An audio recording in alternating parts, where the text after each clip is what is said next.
कहवा से आवे शिव जोगिया हाथा में डमरुआली हले हाथा में डमरुआली हले हो।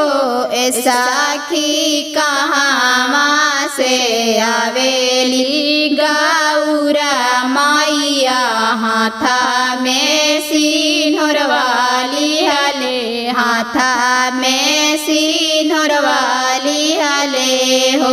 काशी से आवे शिव जोगिया हाथा में डमरुआली हले हाथा में डमरुआली हले हो। ए साखी विंध्याचल से आवेली गौरा मैया हाथा में सिंदूर वाली हले हाथा में सिंदूर वाली हले हो।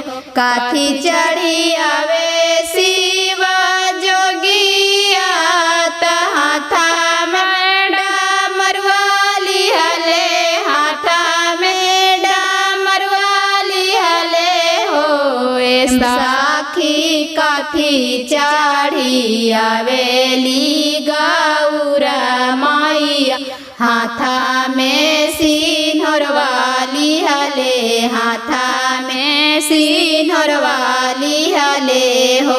नंदी चढ़ी आवे शिव जोगिया हाथा में डमरुआली हले हाथा में डमरुआली हले हो।